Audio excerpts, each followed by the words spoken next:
반갑습니다. 오늘 우리가 함께 볼 내용은 계속해서 레위기 내용을 보게 될 텐데 어, 이 레위기 안에서 딱딱하다고 느껴지는 말씀들을 계속해서 우리가 보다 보면은 이 가운데 법칙, 율법, 규례들에 자꾸 집중하게 되어지게 되는데 사실 이 안에 숨겨져 있는 하나님의 은혜가 참 깊고 넓은 것 같습니다. 그래서 우리가 이제까지 함께 봤던 것은 1에서 10장까지의 제사법, 그리고 11에서 16까지의 정결법, 그리고 이후에 17에서 26장까지 성결법이 있는데 이 정결법 중 우리가 함께 봤던 것은 음식법과 유출병에 대해서 함께 보았고, 오늘은 그 중에서도 이제 피부병에 관련된 이야기를 함께 나누려고 합니다. 13장에서 14장에 이르는 이 본문들을 보게 되면은요, 우리가 전통적인 해석을 문둥병 또는 나병으로 번역해져 왔던 요 단어가 짜라트라는 단어입니다. 이 짜라트라는 단어를 보게 되어지면은 지금 현재 현상과 관련된 것을 보게 되면 우리가 흔히 피부에 발생하는 것만 이야기하지 않고요, 요 13장 14장에 걸쳐서 보게 되면은 의복이나 어떤 옷감들, 그리고 집 벽에서도 발생하는 것들을 통칭해서 이 짜라트라는 단어로 사용되어지게 됩니다. 그래서 이런 점을 보게 되면 짜라트는 이 문둥병이나 나병으로 번역하고는 있지만 사실 그 나병과 동일한 병으로 보기엔 조금 무리가 있는 것을 우리가 이미 알고 있습니다. 그래서 문둥병, 현대의학 용어로는 한센병으로 많이 이야기를 하죠. 이 병 같은 경우에는 실제로 주전 5세기 이전까지는 이 팔레스타인 인근 지방에는 발견되지 않던 병입니다.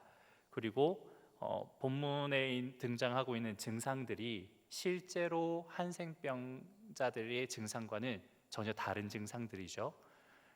그리고 한센병은 사람에게 일어나지 옷이나 가죽, 집 벽에서는 일어나지 않는 병입니다.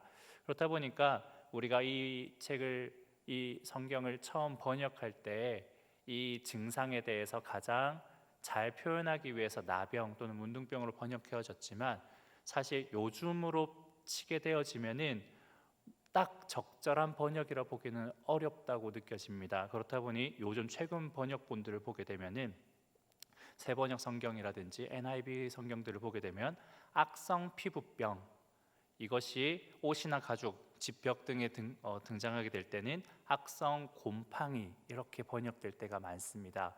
그래서 오늘 저는 이 나병이라는 것이 좀 더 포괄성 있게 표현하기 위해서 피부병이라는 타이틀을 가지고 함께 이야기를 나눠보려고 합니다. 13장 1절에서 44절까지 보게 되면은 이 짜라트에 대한 설명들을 쭉 해서 하고 있는데요. 특히 이제 1에서 46절까지를 보면은 사람에게 나타난 짜라트와 그 진단, 그리고 각종 어떤 조치들, 이런 것들을 소개해주고 있고, 47에서 59절을 보게 되면은 사람이 말고 의복이라든지 어떤 생활 소품들, 여러 가지 집기들, 이런 곳에서 등장하는 짜라트들을 소개해주고 어떻게 조치해야 되는지를 소개해주고 있습니다. 그리고 이러한 짜라트들이 발생했을 때 이것에 대한 조치가 끝난 이후에 다시 공동체로 돌아오기 위해서는 정결의식을 반드시 거쳐야 되는데, 그 정결의식에 대해서 14장 1절로 32절까지 소개하고 있습니다. 그리고 딱 떼어서 사람과 소품들 외에 주거 공간, 집과 집 벽에 등장하는 이런 곰팡이들에 대해서 14장 33절로 48절까지 또다시 소개하고, 이것에 대한 정결의식을 그 이후에 다시 한 번 더 소개함으로써 지금 이 전체적인 짜라트에 대해서, 다시 말해 악성 병에 대해서 이야기를 하고 있습니다. 이러한 것들을 보게 되면은요, 짜라트는 하나님의 백성이 하나님 앞에서 거룩해야 될 사명을 가지고 있는데, 이것이 인간의 영과 육에 한정된 것이 아니라 하나님의 백성은 자기 몸뿐 아니라 주변 환경 역시 모든 면에서 정결해짐이 필요하다는 것을 이야기하고 있는 것으로 보여집니다.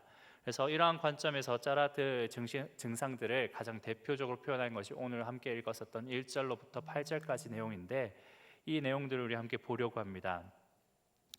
2절을 보게 되시면은요, 처음엔 증상이 나타나는 것을 우리가 발견하게 되어지죠. 그래서 증상의 발견을 하게 됐을 때 이것을 진단을 누가 하게 되느냐? 3절을 보게 되시면은 제사장인 것을 진단하게 되어집니다. 그리고 제사장이 그 진단에 따라서 판결을 하고 그에 따른 조치를 4절까지 쭉 하는 것을 볼 수 있습니다.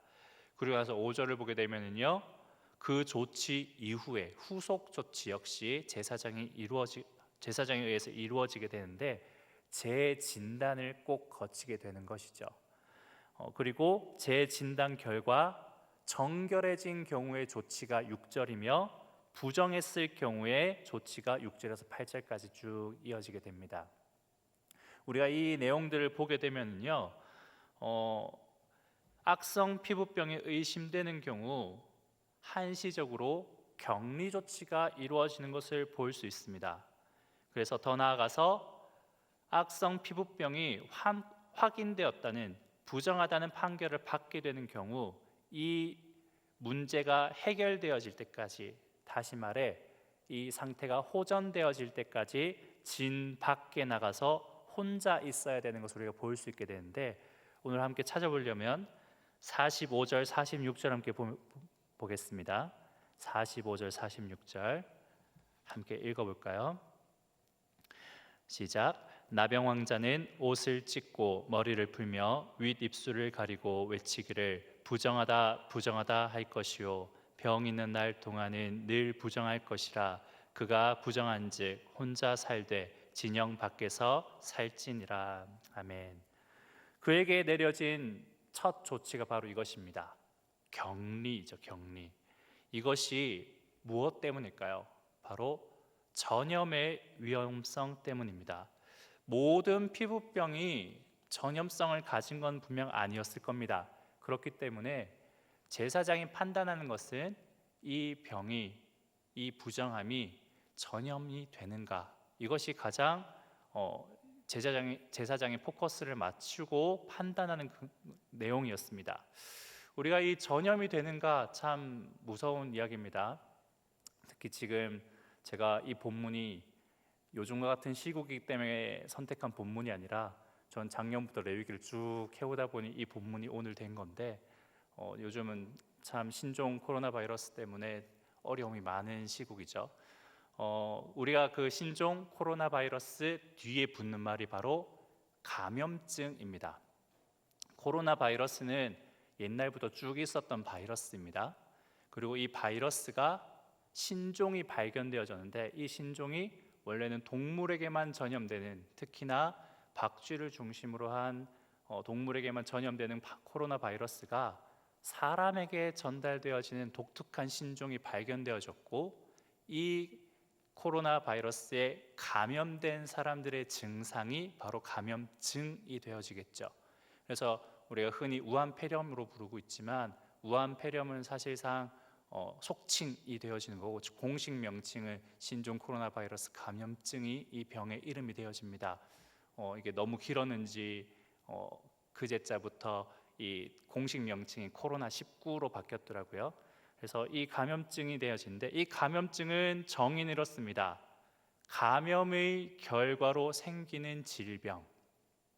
그렇다 보니까 병원성 미생물, 세균이라든지 바이러스라든지 기생충이라든지에 의해서 감염되어지는 어떠한 것이든 간에 감염증이라는 이름으로 부릅니다.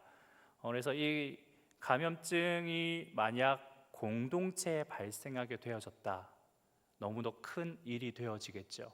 특히나 지금 이스라엘 백성들 같은 경우에는 광야에서 지금 따로 떨어져서 공동체 생활을 하고 있는데, 이 감염증이 돌게 되어졌을 경우 너무 큰 일이 발생할 수도 있기에 이 감염증에 걸리는 의심을 갖고 있는 환자는 격리 조치를 당하게 됩니다. 그래서 자신의 부정함으로 인해서 공동체가 다 같이 부정하게 되는 것, 이것을 피하기 위하여 임시적으로 격리를 하게 되어집니다. 그리고 만약 감염이 되어질 경우에는 여러 가지 문제들이 함께 발생하게 되어집니다. 감염이 걸렸다는 것은 곧 부정하다는 것이기 때문에 개인의 부정에서 끝나는 것이 아니라 공동체가 전체가 부정하게 되어지고, 또 그 공동체가 또 접촉한 사람들이 하나님께 동시적으로 나아가지 못하는 일들이 발생하면서 하나님의 임재를 방해하게 되는 그러한 큰 문제를 야기하는 것이 바로 이 전염병이었다는 거죠. 그래서 하나님의 공동체는 하나님을 닮아 계속해서 거룩해져 나가야 되기 때문에 이렇게 격리하는 조치는 반드시 필요한 조치였습니다. 그래서 이 13장부터 14장까지는 피부를 통해서 드러나는 악성 피부병, 그리고 악성 곰팡이들, 이것이 전염이 되는 것까지 이야기를 하면서 이것을 어떻게 대처하고 조치해야 되는가에 대해서 이야기를 나누고 있는데, 여기서 한 가지 우리가 짚고 넘어가야 되는 부분이 있습니다. 무엇이냐면요, 13장에서 14장에 걸쳐서는 피부병과 곰팡이의 증상을 확인하고 또한 격리함으로써 또 다른 전염을 막는 것과 증상이 호전돼 완쾌된 이후 정결 의식의 내용들이 적혀져 있습니다. 그런데 여기에 없는 내용이 있습니다. 무엇이냐면요, 바로 치료를 어떻게 해야 되는가에 대한 내용이 없습니다. 우리가 흔히 정결 의식에 대해서 이야기하다 보니까 정결 의식을 치르면은 꼭 치료가 된 느낌으로 생각하는 경우가 있는데, 그렇지 않습니다. 정결 의식은 치료 의식이 아닙니다. 피부병이 완쾌된 이후 정결 의식이라는 의식을 치르고 공동체로 돌아올 수 있는 그러한 하나님께서 주신 장치일 뿐이지, 정결 의식을 치른다고 해서 피부병이 낫게 되어진 것이 아닙니다. 다시 말해, 이 감염증이든 아니면 피부병이든 곰팡이가 발생하여 격리 조치된 사람은요, 자연스레, 다른 의미로는 하나님께서 이 병을 치료해 주셔야만 이 공동체로 돌아올 수 있다라는 말이 되어집니다. 그래서 사람의 힘으로 치료할 수 없는 병들에 걸린 경우 이들은요, 공동체 밖에서, 진 밖에서 매일매일 부정함을 외치며 혼자 살아가야만 했습니다. 이것이 이 율법에 있어서 어떻게 보면은 잔혹해 보이지만 어떻게 보면은 격리가 필요하기에 할 수밖에 없었던 일이기도 합니다. 그렇기 때문에 구약에서 복음서에 이르기까지 정결법에 대해 위배되는 병을 갖게 되는 경우에는요, 사람들이 한 가지 인식을 갖게 됩니다. 어떠한 인식이냐면은 하나님께서 이 사람을 저주했다. 하나님께서 이 사람을 저주했기 때문에 병에 걸렸다.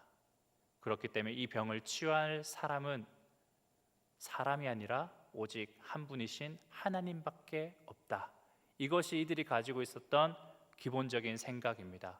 그렇다 보니 이 생각 속에서 이들이 한 가지 품게 되는 생각이 무엇이냐면은 병이 걸린 사람은 이꼴 바로 죄인이다. 이러한 생각들을 이들이 갖게 된다는 것이죠. 그래서 정결법, 그중 악성 피부병과 같은 병적 증상에 대해서는요, 하나님의 주권 없이는 이야기할 수가 없는 것들입니다. 그러한 것들을 대표적으로 이야기하고 있는 구약 본문들이 있는데요, 열왕기하 15장과 역대하 26장에 등장하는 우시야 왕 이야기가 대표적입니다. 우시야 왕이 이마에 나병이 생기죠. 이마에 피부병이 생깁니다. 이거는 굉장히 큰 사건입니다. 왕이라 함은 하나님의 기름을 부어 세움 받은 사람들인데, 그러한 사람이라 할지라도 하나님의 저주받은 병, 이 피부병에 걸릴 수 있구나를 명시해 주는 본문이기도 합니다. 그리고 또 다른 본문 중에서 이 병을 치료가 되어지는 본문이 하나 등장합니다. 그것이 바로 열왕기하 5장인데요, 여기에 등장하는 사람이 나아만 장군이고요, 이 나아만 장군이 나병에 걸리죠. 이 나아만 장군이 자기의 여종을 통하여서 엘리사를 알게 되어지고, 엘리사에게 편지를 보내 물었을 때 이제 요단강에 7번 몸을 담거라라는 답변을 듣게 되죠. 그랬더니 이 나아만 장군 어떻게 반응했습니까? 처음부터 7번 물에 들어갔었나요? 그렇지 않았죠. 네가 모나에게 소리를 질러서 이렇게 치료하는 그런 것을 꿈꿨는데 너는 그렇지 않구나, 이런 반응을 했었지만 결국 이 나병이 엘리사를 통하여서 치유가 되어집니다. 이 사건이 왜 중요하냐면요, 이스라엘 백성들이 가지고 있었던 뿌리 깊은 사고, 이 나병, 피부병은 하나님의 저주를 통하여서 내려진 병인데 엘리사가 그것을 고쳤던 거죠. 다시 말해 엘리사에게는 하나님이 함께 하신다, 하나님의 그 성령님이 동행하신다라는 그러한 것을 확증하는 사건이 바로 이 나아만 장군의 사건이 되어집니다. 그렇다 보니까 이 사고관념이 계속해서 이어져서 신약까지 그대로 내려오게 되어집니다. 그런데 신약에서 예수님께서는요, 조금 다른 각도로 이 악성 피부병을 대하고 있음을 우리가 볼 수 있게 되어집니다. 제가 이제 레위기 이야기를 함께 하면서 예수님께서 이 율법들을 어떻게 이야기를 하시는가, 어떻게 적용하시는가를 자주 이야기를 하게 되어지는데, 율법이 하나님께서부터 소개되어져서 이스라엘 백성들에게 적용되어졌습니다. 그런데 구약에서 보게 되면은 구약에서는 그 형식적인 부분들을 너무 강조할 때가 많은 것 같아요. 그렇다 보니까 그 형식이 강조되고 강조되어져서 바리새인들과 사두개인 같은 사람들이 등장한 것처럼, 그렇다 보니까 우리가 구약에서의 적용점과 함께 볼 필요가 있는 것이 예수님께서는 이 말씀을 어떻게 적용하고 있는가를 우리가 함께 볼 필요가 있습니다. 그래서 예수님께서는 이 나병, 피부병에 대해서 어떻게 이야기하고 적용하고 있는가를 우리가 함께 보려면요, 누가복음 5장 12에서 16절 우리가 함께 보도록 하겠습니다. 누가복음 5장 12절로 16절 말씀 우리 함께 교독해 보도록 할까요? 제가 먼저 읽겠습니다. 예수께서 한 동네에 계실 때에 온몸에 나병 들린 사람이 있어 예수를 보고 엎드려 구하여 이르되 주여 원하시면 나를 깨끗하게 하실 수 있나이다 하니,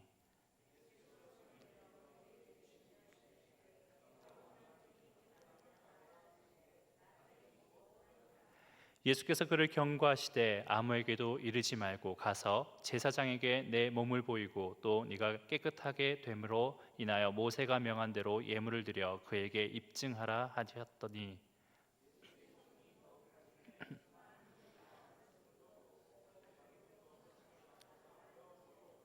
함께 읽겠습니다. 예수는 물러가사 한적한 곳에서 기도하시니라. 아멘. 이 본문은 마태복음 8장에도 마가복음 1장에도 있는데 가장 자세히 서술된 게 누가복음 내용이라 생각해서 누가복음 본문을 가지고 왔습니다. 여기 한 인물이 등장을 합니다. 이 인물의 표현이 이렇게 되어 있죠. 온몸에 나병 들린 사람. 이 표현을 보게 되고 이 사람이 하는 일들을 보게 되어지면요, 이 사람이 갖고 있었던 심각성들을 우리가 함께 공감을 할 수 있습니다.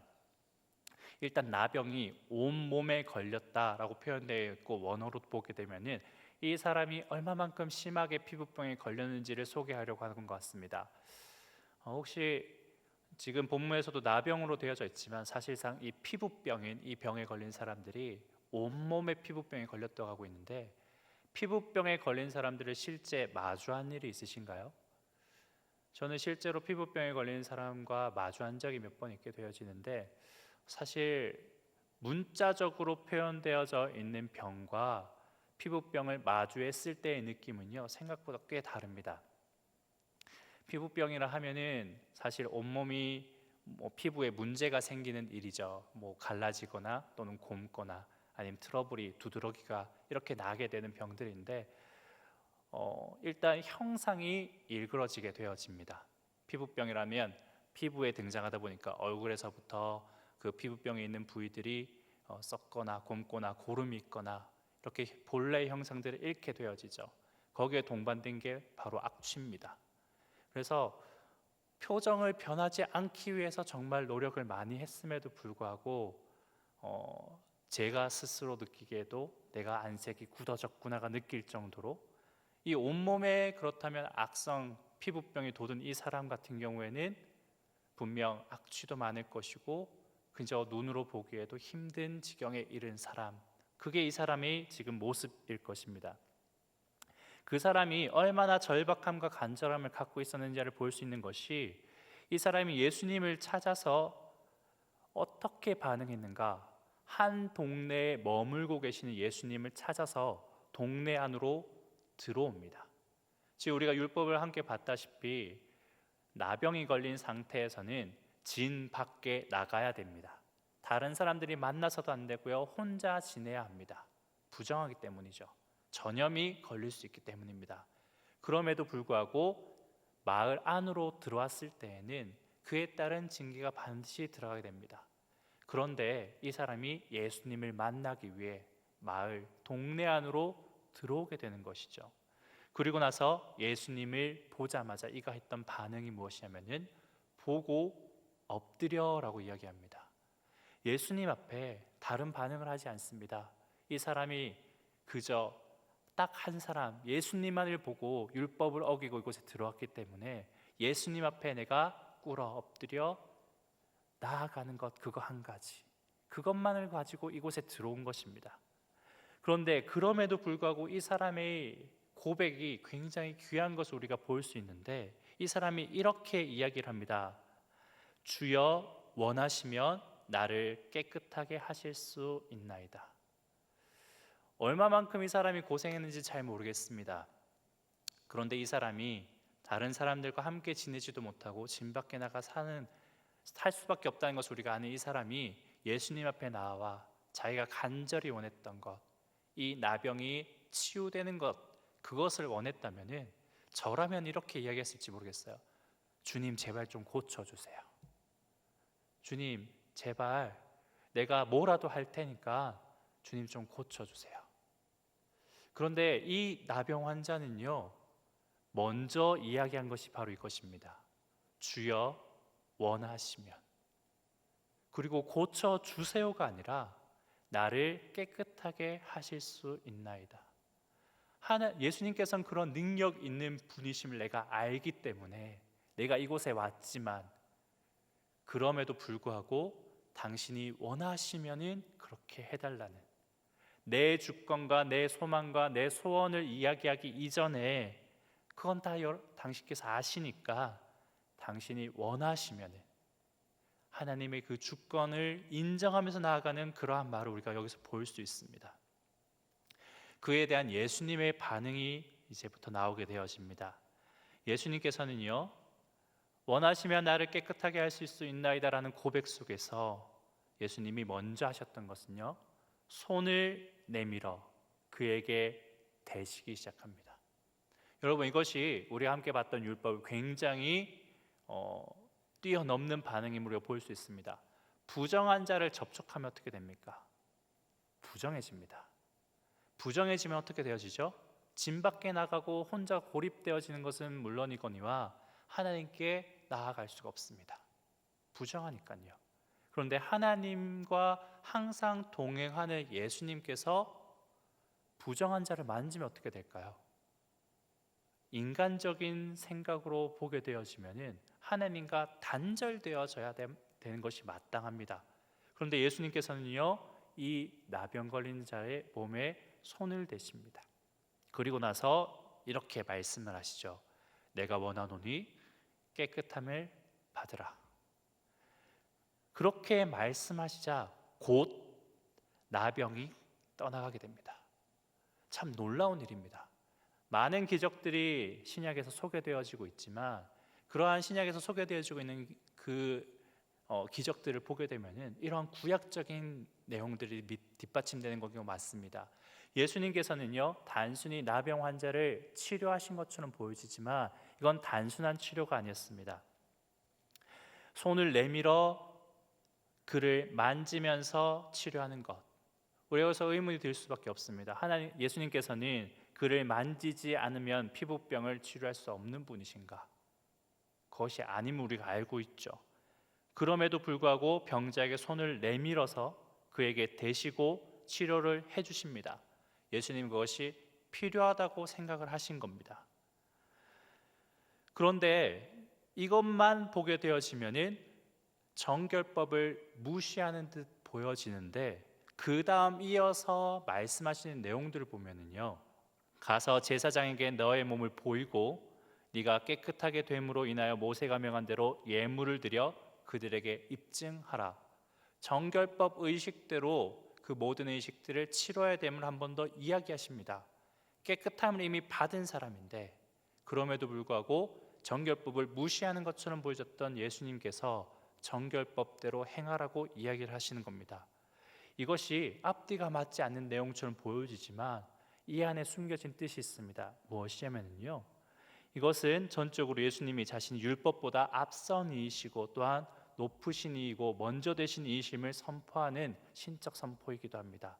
즉 예수님께서 자신을 하나님의 아들이심을 간접적으로 드러내고 계신 것이죠. 이제까지 이 나병, 악성 피부병을 고칠 수 있는 이는 하나님뿐임에 대해서 모든 이스라엘 백성들이 공감하고 있는 내용입니다. 그것을 예수님이 직접적으로 손을 대시며 고치십니다. 그러므로 인해서 본인이 하나님의 아들이자 하나님과 동일된 분이심을 선포하고 있는 것이죠. 또한 정결법이 주어진 이유가 멸시와 혐오가 아니라 궁극적으로 개인의 악령과 또한 공동체 전체의 사랑을, 안녕을 위해서 이것이 선포되어졌음을 보여주고 있는 부분이기도 합니다.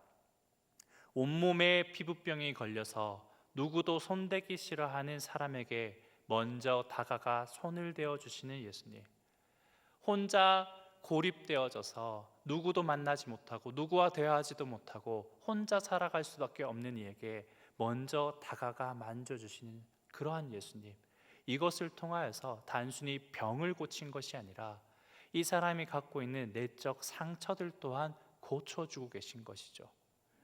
그렇게 이 사람이 갖고 있는 외적인 질병과 이 사람이 갖고 있는 내적 상처뿐만 아니라 이 사람이 많은 이들에게 공증되어져서 사회적인 입장까지도 회복되어지길 원하며 그 정결법 규례대로 행하기를 이야기하고 있는 것입니다.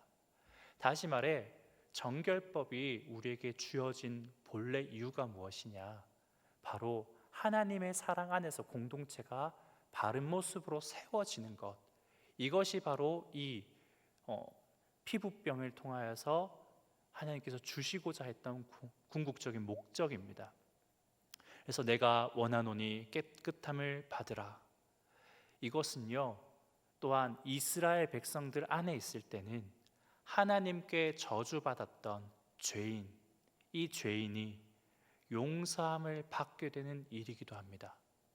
이렇게 많은 것을 합류하고 있었던 이 사건을 통하여서 예수님께서는 이 나병 환자를 치유하심과 함께 우리가 이 땅 가운데 어떻게 살아가야 됨을 함께 보여주고 있습니다. 영적 이스라엘이자 거룩하신 하나님의 백성들인 이 공동체, 우리 교회는요, 모든 종류의 부정함으로부터 자신을 지켜야 하는 의무를 갖고 있습니다. 또한 정결한 모습을 유지하는 데 있어서 적극적이어야 하죠. 그것이 음식에서 있어도 그렇고요, 병과 같은 일에서도 마찬가지입니다. 그런데 모든 종류의 부정, 이것을 구약적 표현으로 봤을 때는 부정이라 표현하지만 현대적 표현으로 봤을 때 좀 더 명료한 표현이 있습니다. 무엇이냐면 바로 죄입니다. 구약에서 이 병들에 걸리는 근본적 원인, 그것이 하나님을 떠나서라고 이들이 생각했던 이유, 그것은 죄인으로서 하나님과 멀어졌기 때문에 느껴졌었던 건데, 우리에게 있어서 명료한 부정은 무엇이냐? 바로 죄를 짓는 것입니다. 그런데 부정함이 소수인 경우 이 부정함이 전염되지 않기 위해 그들을 격리시켰습니다. 우리가 죄라는 부분이 소수인 경우에는요, 그것을 격리시킬 수 있습니다. 그런데 그 부정함이 다수인 경우는 어떻게 될까요? 병과 같은 부정함이 다수를 차지하게 되어집니다. 그렇게 되는 경우에 우리가 할 수 있는 일은요, 사실상 우리 스스로를 격리시키는 것, 우리가 병들지 않기 위해 예방하는 것. 사실 그거밖에 할 수 있는 것이 없습니다. 이 신종 코로나 바이러스가 등장을 하면서 다시금 이슈가 되는 여러 가지 영화들이 있는데 컨테이전이라는 영화가 있습니다. 소재가 딱 이 코로나 바이러스와 동일한 소재를 가지고 있는데 바이러스가 계속해서 퍼져가요. 그렇다 보니 이 바이러스가 전 세계에 퍼지게 되어지고요, 수많은 사람들이 죽게 되어집니다. 이 바이러스에 걸리지 않기 위해 사람들이 하는 것은요, 스스로를 격리시키는 그거밖에 없었어요. 백신이 나오기 전까지 이 사람들은 숨어 사는 것밖에 없습니다. 우리가 살아가고 있는 이 시대가 사실은요, 부정함이 만연한 시대입니다. 죄악된 것이요, 더 이상 죄로 보여지지가 않아요. 죄가 교묘히 표장되어져서 우리 바로 옆에 있고요, 죄악됨이 너무나 쉽게 마주할 수 있음에도 불구하고 그것이 이젠 죄라고 느껴지지가 않는 시대에서 우리가 살아가고 있습니다. 너무나 쉽게 접하는 게 참 안타까울 정도예요. 우리 아이들이 음란한 것들을 접하는 나이가 몇 살 정도라고 생각하십니까? 몇 년 전까지만 해도 그래도 10대로 올라왔었는데요, 요즘에는 10대 이전에 이미 음란한 포르노를 접한다고 합니다. 대부분 창구는 호기심을 자극하는 유튜브에서부터 시작을 해요. 유튜브에선 19금 내용이 이제 있는 그대로 비춰질 수가 없습니다. 하지만 모자이크를 하거나 은연중의 표현으로서는 얼마든지 나올 수 있어요. 그런데 이 아이들이 유튜브를 보면서 호기심을 자극하는 내용들, 자기가 잘 알지 못하는 그러한 음란한 내용들이 등장하게 되니까 이것을 인터넷에 찾아봅니다. 그렇다 보니 7살, 8살짜리 아이가 포르노를 접하는 시대가 바로 우리가 살고 있는 이 시대입니다. 어린 나이부터 음란한 것들이 익숙해져 버리다 보니까요, 이젠 어지간한 것에는 면역이 생깁니다. 요즘에 음악 방송이라고 하죠. 음악 방송이라는 걸 자녀들과 함께 보실 일이 있는지 모르겠지만 함께 한번 보시기 바랍니다. 가끔씩은 눈 뜨고 같이 보기 민망한 내용들이 너무나 많이 등장합니다. 헐벗은 여자들이, 헐벗은 남자들이 거기서 춤추고 있어요. 춤추는 동작들이 아무리 봐도 성적인 내용들을 암시하고 있는 춤을 거기서 추고 있습니다. 그런데 그것을 좋다고 우리 아이들은 환호하고 있어요. 밖으로 나가면 더 합니다. 축제, 페스티벌이라는 이름으로 술을 마시고 남자와 여자가 만나고 함께 시간을 보내는 것, 이러한 것들이 너무나 익숙해져 있는 세대, 죄에 대해서 점점 무감각해지고 있는 세대, 이것이 바로 우리가 살고 있는 세대입니다. 여기서 우리가 할 수 있는 것은 무엇인가요? 예방하는 것, 사실 그거밖에 우리가 할 수 있는 것이 없다는 것이죠. 그런데 그것은요, 본질적인 해결책이 아닙니다. 근본적인 해결책이 되어지지 못합니다. 그렇다면 근본적인 해결책이 무엇인가? 오늘 본문에서처럼 우리가 알 수 있는 것이 무엇이냐? 바로 이 나병 걸린 한 사람과 같이 예수님 앞에 나아가는 것입니다.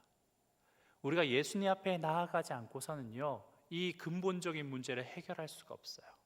그래서 우리가 이 사회 가운데, 이 혼탁한 사회 가운데 이것들을 분명한 가치관을 가지고 그 분명함 가운데 판단하고 해석하기 위해서는요, 우리가 예수님 앞으로 먼저 나아가서 예수님께 이 모든 것을 내어놓고 예수님께서 주시는 그 가치관을 가지고 이 아이들이 세상 가운데 살아갈 수 있도록 도와줘야 돼요. 그리고 우리가 먼저 그렇게 예수님 앞에 이 나병 걸린 사람처럼 나아가 갈급함으로써 예수님께 구하고 나아가는 것, 이것이 우리가 먼저 해야 될 일입니다. 우리 아이들에게 가르치기를 공부 열심히 해라, 돈 많이 벌어라, 그 이전에 이곳 가운데서 분명하게 세상 가운데 살아갈 수 있는 힘을 주기 위해서는 바로 예수님이 그 아이들, 우리 가운데 있어야 된다는 것이죠.